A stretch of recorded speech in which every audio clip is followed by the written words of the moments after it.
guys, Delia with Plant-Based Potential, and as I promised, I'm bringing some more stuff to the table. It's not much, but it is something. So I wanted to just let you guys know that I'm kind of doing some meal prep a little late in the week, but I bought some celery, which is, you know, my jam lately. And really the only way you're going to get yourself to eat it is if you cut it open and cut it up and get it ready for your work week. And it's super simple. Like, literally, it's so fast. You don't need to do anything fancy for celery, right? Just get my baggies. And it's like my little snack pack.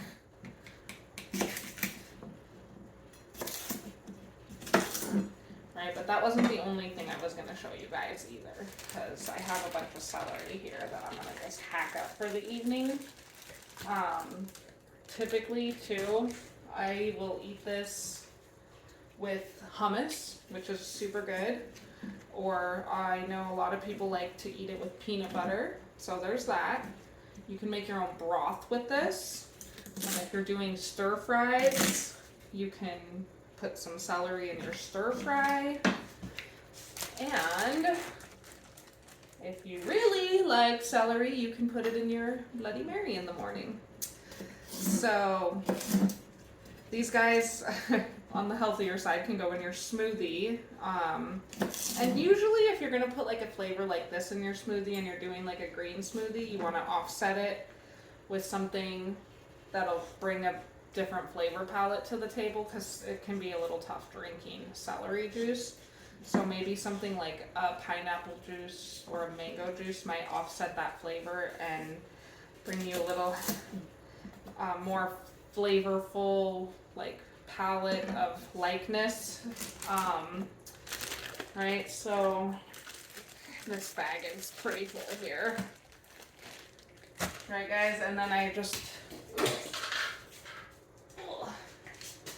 scored on some hummus today, like, right, 206, but it's the family size pack, and I'll do this all the time, which I'm starving right now, so.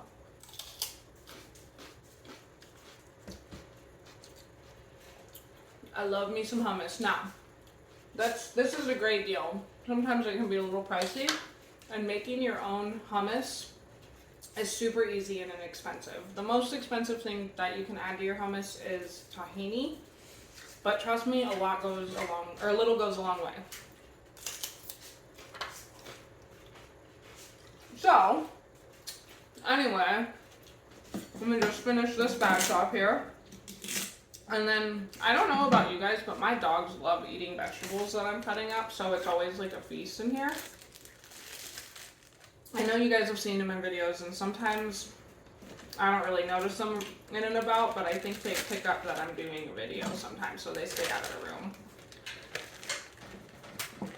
Alright, here comes Dozy. Do you want some celery, Dozy? Here you go, baby girl. Yeah. Alright, and see, when it's all cut up like this, it's just going to be a lot more easier for you to just access this in the fridge and chop it into however you want to chop it into. So boom, there's some meal prep for the week on that level. My dogs, I swear they smell it as soon as I start peeling the cucumber skins off, because I like to give the cucumber skins to them. They absolutely love it. And usually, guys, I mean, you can keep your cucumber skins if you want, but I usually like to take them off because they're kind of waxy from the stuff that they put them on them to preserve them in the grocery store. And I don't really like that waxy feeling. So unless it's organic, will peel my skins off. And the dogs love them. So I'm definitely going to save this little pile for my puppers. Right, and then what I was thinking about doing with this is, one, I have 2 cucumbers here. I was going to use one, set it aside for snacks tomorrow with my hummus. Just as little dip chips, you know. And just rule of thumb, you know, it's something to keep in mind. Even I need to remind myself often that when you're chopping things quickly, you want to tuck them fingers in. And when I'm cutting cucumbers, I like to bring it at this angle and, you know, give the knock here.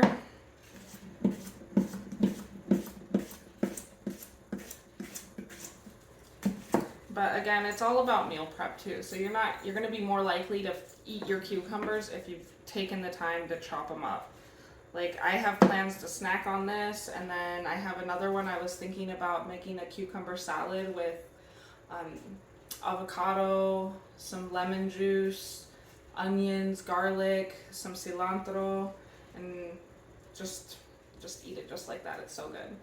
So that's kind of the starters for my meal prep. A lot of times is just having these kind of little hydrating snacks. Tonight I was gonna make something with some greens, some tofu. So it's so easy, you guys. Like, making really good broccoli is not hard.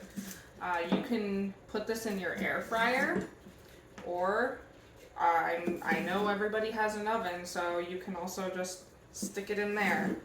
But what I'm going to do is I'm going to kind of coat these in some olive oil and salt, and just keep it super basic, super simple.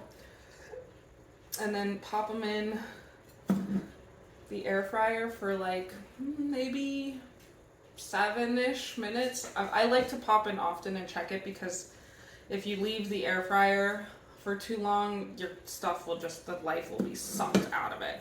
So I'm just looking for it to soften up a bit and get me like that light char on the outside. That is where it's at with roasted broccoli. But too, as we move into hotter months here, you might prefer eating fresh broccoli. So there's another recipe I'll do with some fresh broccoli, some purple cabbage, almonds, and what else?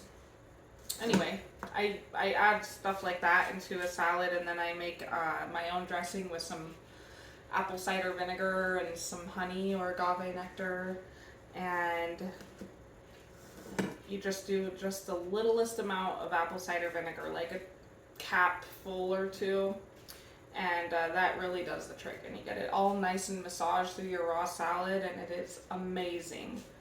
So anyway, basics on this, which, oh, of course, I'm like super low. So anyway, but you don't need much. So, because if you put this in the air fryer too, the air fryer will just kind of take all the oil out of your food and drop it to the bottom of the tray. So you really, really just want a light coat of oil on stuff you're throwing in the air fryer, because the air is doing the frying, not really the oil. I just want this oil so that I get that nice little extra char and like flavor with the salt sticking on it. So I just kind of give them a little hand toss like that. A little bit of salt. All right, and then I'll pop that in the oven. So I know it's not much, guys, but it's what I do. This is my everyday boring BS, and it's the stuff you incorporate into your life. Some days I wish I did this on Sunday. Other days, Monday's my day. Today, Tuesday's my day. And whatever day you need to make it to be your day, just make it happen so you can eat it and get that good stuff. I hope you guys have a great night, and thank you for watching.